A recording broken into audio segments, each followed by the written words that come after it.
The village of Mankoya lay under the soft embrace of twilight, its thatched huts casting long shadows across the golden grasslands of the African savanna.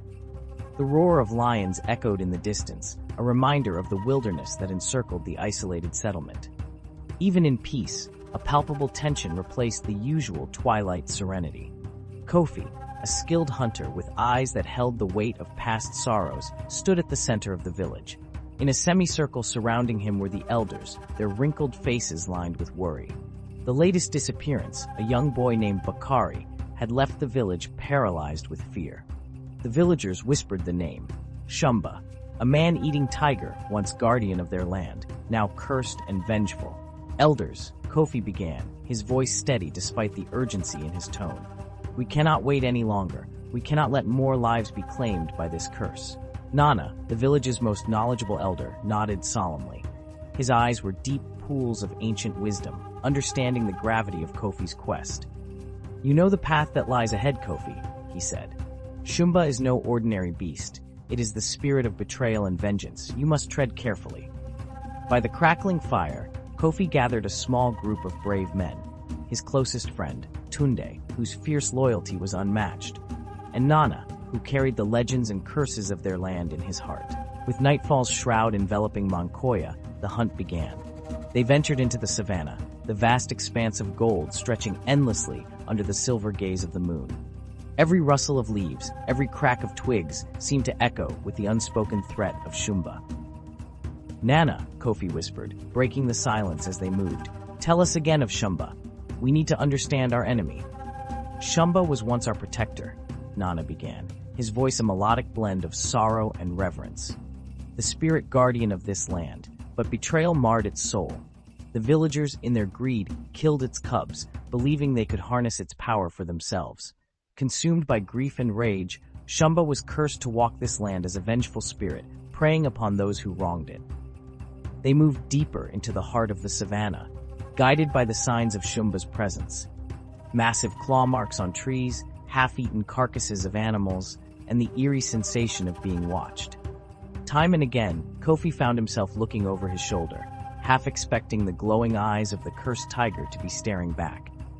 Tunde, Kofi said during a brief halt, the tension heavy in his voice, we must be prepared for anything. Shumba is unlike any beast we have faced before. We will face it together, Tunde replied, gripping Kofi's shoulder with a reassuring firmness. For Bakari, for the village, and for those lost to the curse. As dawn broke on the third day, they discovered a cave hidden behind dense foliage. Inside, the stench of decay was overwhelming, and the cool darkness was littered with bones, the final resting place of Shumba's many victims. Ancient markings adorned the cave walls, telling the harrowing tale of the curse in cryptic, faded symbols. This is where it all began, murmured Nana. We must take caution. In the oppressive silence, a low growl reverberated, shaking them to their core. Shumba emerged, its eyes blazing with otherworldly fury, muscles rippling under its sleek fur. With a despairing roar, it charged. The battle was fierce and desperate. Tunde fought valiantly by Kofi's side, thrusting his spear to fend off the beast's brutal onslaught. Nana chanted in the ancient language, invoking blessings and protection, his words mingling with the tumult of the struggle. Shumba was relentless, its supernatural strength pushing them to their limits. Tunde fell, wounded but not defeated, as Kofi faced the beast alone. His movements were precise, fueled by the memories of his lost family and the burning need for vengeance. Every time Shumba lunged, Kofi evaded with deft precision, seeking the moment to strike. Finally, as Shumba reared back for a fatal leap, Kofi saw his chance. With a cry that blended sorrow and rage, he plunged his spear into the tiger's heart. Shumba let out a horrific soul-piercing roar that echoed through the savanna before collapsing into the dust, its eyes fading from fiery wrath to tranquil resignation. The village of Mankoya rejoiced at their return. Kofi, battered yet victorious, stood before the villagers as they celebrated the end of their nightmare.